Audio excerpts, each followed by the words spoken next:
Hello folks, it is time for some more rantage here on the channel, where today we're going to be talking about Age of Sigmar, and why I think the modern interpretation of it, or at least the last interpretation of it that we got, was actually one of the best games Games Workshop have produced in a long time. This will not be anything to do with rules, although we will be getting into that at a later date. This is the more important stuff for my channel. The lore, the background, things like that. So, without further ado, let's take you to my desk. Oh ho ho, yes, we're going to my desk, where we're going to be talking to past North, or future North, a version of myself, who is reading over the book, and letting you know what the cool things are that are within it. Let's go for it, shall we? Take it away, North. Well, thank you, future North, or current North, I have no idea, but we are here at the painting desk. You can see my lovely hands here. Hello, hello, hello, hello, hello, and, this is where we are. This is the painting desk. So I've moved on in here to make sure that we have a little bit of space so I can show you this book of the Age of Sigmar core rulebook. It is essentially what I'm going to be talking about today, so it's very important that I get it on camera. Who likes my mug, by the way? My mug. And my Skelly Man. You like my Skelly Man? He lights up too. Let me light up the Skelly Man. There you go. Light up Skelly Man. So this was a Halloween decoration that we have in the painting, on the painting desk, ready to go. When I do painting on the channel, by the way, this is where the setup will be. It'll be in here with me just generally doing a little chit chat. We will have a better camera than this one, but in terms of what I'm going to be showing you today, I don't really need that good of a camera. It's basically showing you the outlook of the book, and also it actually helps me legally, because it means that you can't really make out any of the words that are in the book, which means I'm not actually reading it out to you or doing a public display of it. It's an advertisement for the book, which is pretty good, because I think this book is absolutely excellent, and I think that Games Workshop deserve a hell of a lot of credit for what they've done with it, which I think is really, really cool. Let's switch Skelly Man on here, because we are a go. We are green. We are off and away. So, one thing I think this core rulebook does really well is its outlook. It is its absolute structure, going from one thing to the other, very, very, very succinctly. I've not seen Games Workshop do this in a long time. Now, what do I mean by that? Let's open up the book so you can have a little look-see. This is very 40k-ish, to the point that when my missus saw it, she thought that this over here was a Space Marine, which it obviously isn't. It is a Stormcast Eternal, but we're getting away from our point. We have, at the very, very front of the book, I love this piece of artwork. You can see the Skaven things coming through on the bottom here. Anybody who's played Total War Warhammer will know how much of a pain in the backside Skaven are to deal with. But it says, "For a time, hope blazed anew in the mortal realms, but the darkness too can rise." Wonderful, wonderful little piece of juxtaposition there as we go over to the contents page. Now, first thing that jumps out to me is we have the Age of Sigmar hobby is straight away at the top. This has always been something that has been in Games Workshop's books, whether it be from Warhammer Age of Sigmar, Warhammer Fantasy Battles, 40k. They've always been very good at doing this first and foremost. Does that mean they get it right every single time? No. But one thing I wanted to make sure that I showed you in this is what they do next. They don't jump into rules. At least not straight away. They give you some context of what the hobby is. Sure, I do that with my game design as well. The Warhammer Age of Sigmar hobby, right? What it is, how you do your gaming. But do you know what they mention first? Lore. They mention it first and foremost. Before models, before tabletop, before rules, before multimedia, lore. They mention it absolutely straight away. Warhammer Age of Sigmar is the ongoing saga of the struggle for domination of the mortal realms. 8 elemental worlds suffused with magic and home to sights both terrible and wondrous. The first paragraph goes on like this. It discusses only lore and setting. I think that is incredibly important for the point we're trying to make here. I think this book is quite possibly the best book Games Workshop have written over the past 10, 15, maybe even 20 years. And you know me as somebody who's not that enamoured with Games Workshop as a company or Age of Sigmar as a game. But this book, in terms of how it's structured and what its actual modus operandi is, is exactly what I want from a product that Games Workshop do. This won't be too in-depth, because I don't want to be here all day, because you can't even make out the words. But you can see the structure of the book as we go. Let's go back to the contents page here, right? So you see the Age of Sigmar hobby right here at the top. Then we have the War-Torn Realms, so a full bloat of lore here. And I thought, when I was reading this the other night, I got to page 30, and I thought, okay, right, page 30, we're finished with the lore now, right? You know, at least I got 30 pages of lore. I've got to be happy with that, right? I've got to be, you know, genuinely happy. That there are no page numbers, by the way, which is one of those things that is really, really confusing for most people. But I got to the end of generally the lore bit. I thought, okay, the Age of Rune, we're done. We're done. There's the lore bit. I got my little bit of lore. I'm happy. Then I turned the page. No. I got through the general bit of lore. The one thing that I loved about this, right, is that this is literally how I write. This is literally how I write games. And anybody who's bought Revenant and has played it will know what I mean. Okay, so, literally, what is the game? You first start off with that. What is the game? What have you got in your hands? Why should you play it? Why should you care? Then, a brief overview of lore that everybody in the world should know. In general. And I thought, okay, the Games Workshop have done that. I suppose we'll be getting into rules now, will we? No. We're getting into in-depth lore. Yeah. In-depth lore, bros. We're getting to the Mortal Realms. And not just that. Wait for this. Alright, the Realm Spheres, right? Let's have a little look at the world. I was so excited that I squeed a little bit with my voice when I saw this, and my little girl looked at me like I was having some sort of aneurysm. But no, look. You have the Realm Spheres here, and watch this. Yes. Maps, by God. Maps in a Games Workshop book. A modern Games Workshop book. Who would have thunk it? Now, these maps aren't totally great. That they just show you the spheres and where they are in the mortal realms. But this does answer one thing that I've always said is a big, big criticism for me of Age of Sigmar, and that is its wishy-washiness. Do you remember those videos back in the day when I was like, this is terrible. This is just so wishy-washy and not that good. Well, in terms of how this plays, I honestly think that they've tried to do exactly what I asked them to do, right? They've laid some solid foundations into the lore for what it is. So much so that on pages later on, and I really do suggest with all my heart that you go out and get this book to support what they've done here. It's not perfect, and I will bring in why it's not perfect a bit later on. But we have the Lands of Tyranny here, showing you all of the chaos things that are infused, magic and realm stone, right? Very, very, very important to the setting. This is a foundational part of the setting now, realm stone. So each of these realm stones is essentially crystallized magic, because magic is so infused with the world of Age of Sigmar that it becomes things like Warpstone that we had in the old world, and other things like Emberstone and all sorts of others. And all of them are linked to one of the different realms. I'm not going to get into explaining the whole thing, but here we are. We have Akshi, the realm of life, so each of the realms is now explained. Now, one thing that really got me going. Ugh! Look at it. Look at it. Oh, I love maps, man. I fill my world with maps. Fill my absolute veins with maps. As soon as I saw this, I said to myself, yep, they've done it. And I knew I had to make this video, right? They've absolutely taken every suggestion I made a few years ago about where this book should go and wrote the book that way. Am I a fan of the game? Game's average, right? Game's average. But that's fine. That's all it needs to be. In terms of the book, though, their focus is on getting you into the hobby, letting you know what it is, and then telling you a story. That, to me, is an art Games Workshop has lost very steadily over the past 10, 15, 20 years. And to see it come back in its full glory... Dude, I wasn't tearing up. I'm not that sad, you know what I mean? But I was like, dude, this is awesome. They only went and did it. And this is not the only map, because there are several different realms.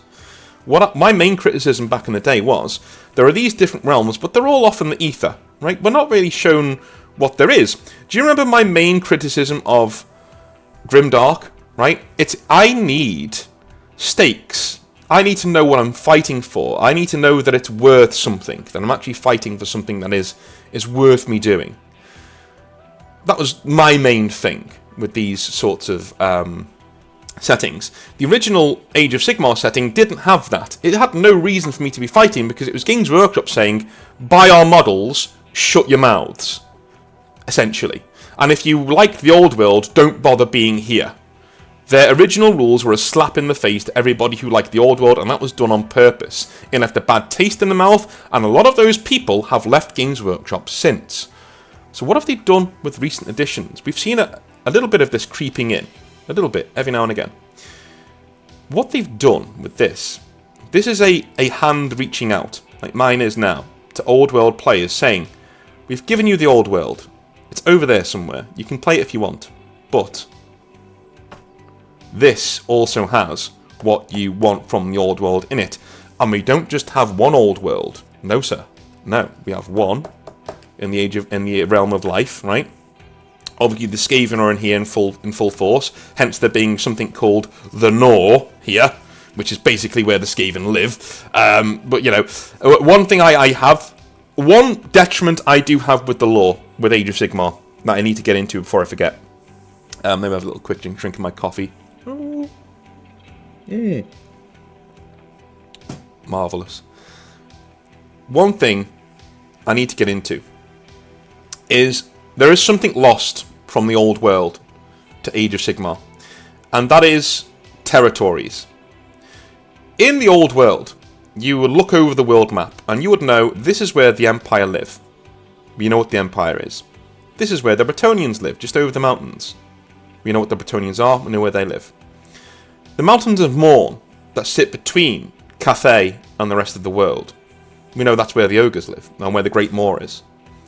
There are certain parts of the world where just by looking at them, you've got a pretty good idea of what lives there. That is incredible world building as far as I'm concerned.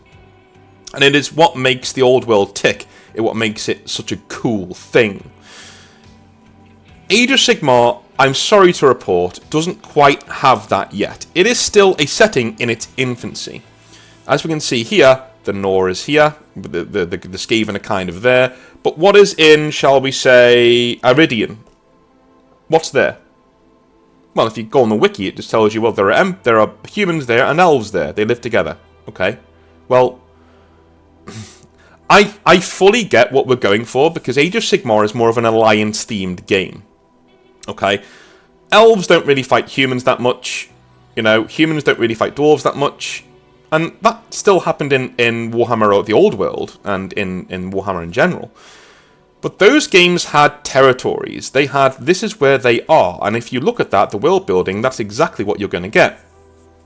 Age of Sigmar is essentially kind of similar, but they take all of the boundaries away. Now, everybody lives, all of the Order people will live in a similar place. And that's quite cool. But it has problems, and one of the problems is actually, I'm going to show you some more maps in a minute, but one of the problems is actually in a short story that is actually a part of, look at that, gorgeous, look at that, I'm going to get to all these maps in a minute, because I just love them. Gur is my favourite, by the way. Gur is my favourite. My guys, my own army is from Gur. The High King of Bjarl, down here, that's who leads my army.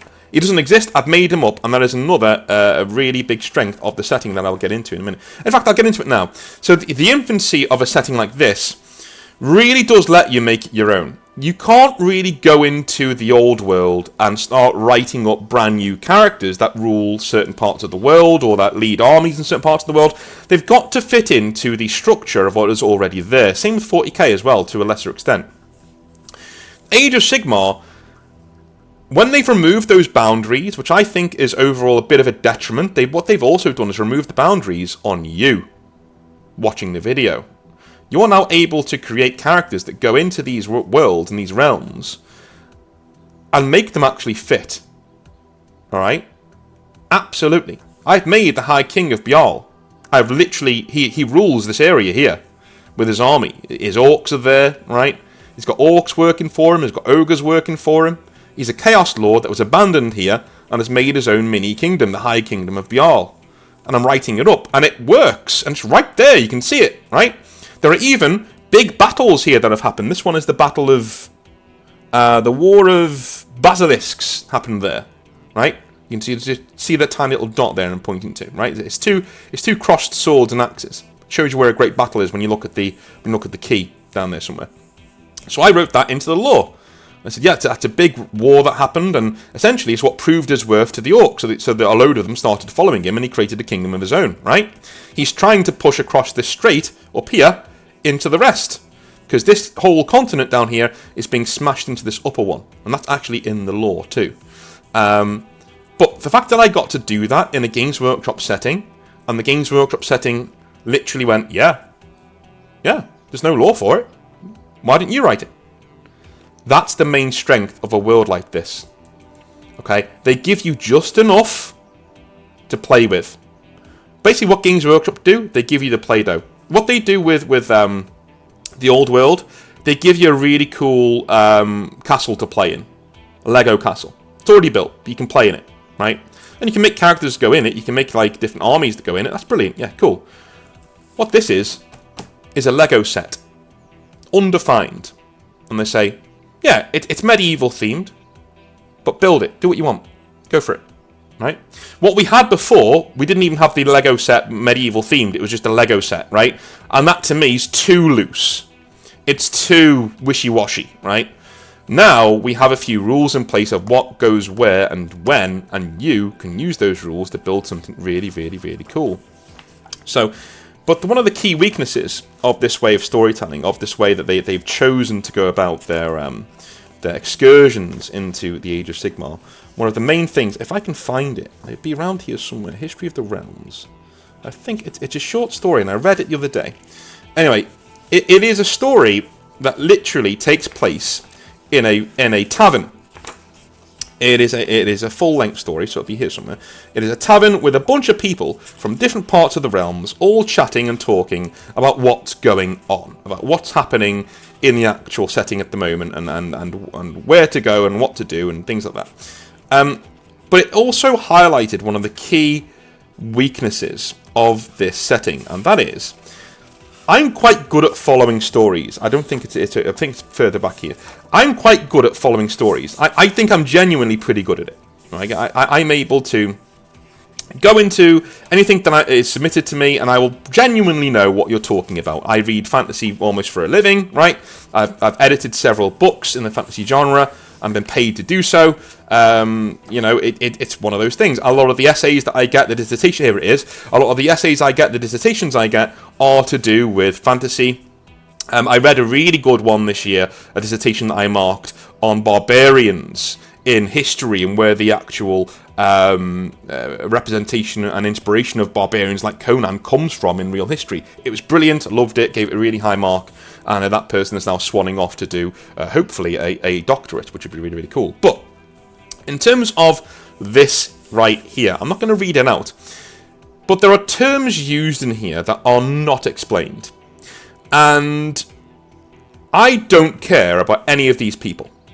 I literally don't, because all they do is they talk about, hey, this is where this comes from, this is where that comes from. Oh, do you remember that time we did that? Or do you remember that time when we did that? Wasn't that cool? Yeah. Do you want a pint? Yeah, cool. Anyway, let's go kill some Skaven, right?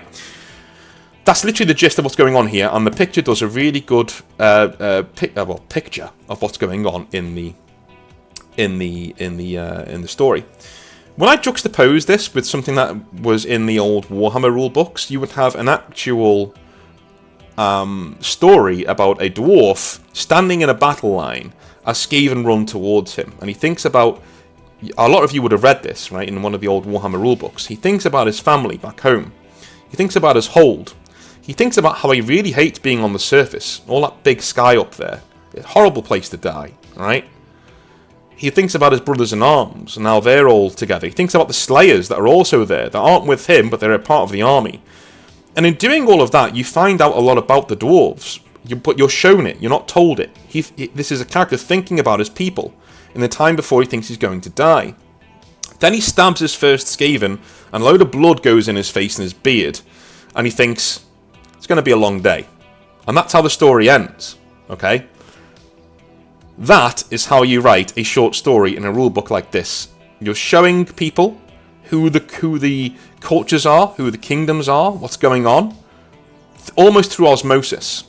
If you don't know what that means, because it is a weird word, osmosis basically means learning passively, right? You're learning through either imitation, or you're learning simply by sitting down and listening. You're learning through osmosis. You're learning through this dialogue that we've got going on. Which is why I hope a lot of you, when you talk to me about your own writing experiences, you do say things like, you've made me a better writer, which is great. That also means that I'm doing my job, and you're learning to write better through osmosis. A lot of people who've sent in hobby nightmares that have been really rough, first of all, a year later, they will write in another hobby nightmare, and it'll be much better in terms of quality. Simply because, they've listened to more hobby nightmares, which is great. So you're learning about the dwarves through osmosis. What you're not doing with this here is you're not learning anything. And that is one of the key weaknesses of Age of Sigmar as a setting. It's very, very, very difficult to write books and stories in Age of Sigmar. Why? Because Warhammer Fantasy Battles, the old world, was a setting in which there was a war game. Yeah? What Age of Sigmar is a war game that happens to have a setting bolted onto it. That's the issue. It has incredible strengths in that it lets you do what you want to do. And I agree. And I think this is a fantastic book that if you have the money spare, look at the bloody... I've spilt so much bloody super glue on this desk. If you have the money, if you have it spare, look at getting this book. I absolutely do value it as for what it is. The artwork is sensational, and the way that they go into it, the way that they cover each and every single faction is exactly what Warhammer 40,000 should be doing, right? You've got your naked dwarves and your fire slayers, right? Each faction has this, by the way. Each sub-faction has this. One entire page spread, then you go on to a bit of artwork and a bit of models there. More artwork, please, by the way. There is a bit of artwork in this book. I want more. I know what the models look like. That's one key weakness of Games Workshop's books. We know what the models look like, okay? They're on the box that I just bought, that this book is in. I want to see artwork. I want to see inspiration. And that's the thing that we have in terms of earlier on, right? We have a bit of artwork there. Artwork, right? This got me really excited when I saw all this. I mean, this looks like something that, what's his name? Would have written. Elmore. This looks like Elmore. It's not, but it looks like it is, right? It's brilliant stuff. In fact, I think this is a framing that is taken from one of his paintings, where you have the two people looking in at an alleyway that are about to be jumped. It looks very, very, very similar. But you have these pieces of art, right? This is what I want to see more of. This is world building, guys. This is world building. This is brilliant. This isn't. That's not world building. That's you showing me the models that you want to sell me. Now, if you do this part right, I'm already going to do this part, right? If you give me the world building, you make me excited, you make me enthused, I'm going to buy your models. I don't need pages and pages and pages of models. Yeah? I need more things like this. Artwork and good lore. That's what I want. If you want to know what Chaos Pantheon is, it's all here on one page. Beautifully written, with some really cool artwork representing what they are and what they represent. You go over, and so this is what they do really well. They give you a rundown of everything, the large picture, and then they say, let's dive in. Let's look at the Skaven first. Right? Let's dive in. Let's look at the Slaves to Darkness. And also, Slaves to Darkness in this setting aren't totally bad. This dude here, Gunnar Brand, he's fighting for his family. That's what he's doing. He's using chaos to fight for his family. Because he's in a place in the realms that is absolutely, totally violent and wants to kill them all. So, he becomes a really powerful chaos champion and stays away from demonic taint and things like that to make sure that he's looking after his family. That's really cool. That's nuance. We like that, Games Workshop. More of that, please. we go into Blades of Corn. You see what I mean, right? Oh, every single part of the book does this. Brief overview of the whole thing, then in-depth looks at what is in the what is in the faction going forwards, and with artwork. There is artwork later on. I don't think it is any coincidence that when I say this is a strong part of the book, there is artwork instead of models. Games Workshop have really relied on showing us models for a long time. But beautiful too. By the way, ain't you lucky buggers, right? You got this spread. Look what Corn got. Corn got a really cool picture and then a load of lore, but like, look what you got. Do you know what I mean? We need more of this. And this book is absolutely worth the £40 price tag. It's one of the only books that I've been able to say that about with Games Workshop for a long time. So back to Current North. It's been 25 minutes, but back to Current North, and he will take you through the epilogue, the closing part of the video. But that's the book. That's what I think. And yeah, I guess I'm gonna go and I don't know, take a dump probably. I don't know. I've had too much coffee. Bye. Well, thank you very much, Past North. That was alright, wasn't it? Painless as you like. So those are the reasons why I think this game is absolutely worth getting, in my opinion, just for the book, really. If you can find a cheaper source for it, by all means, have at it.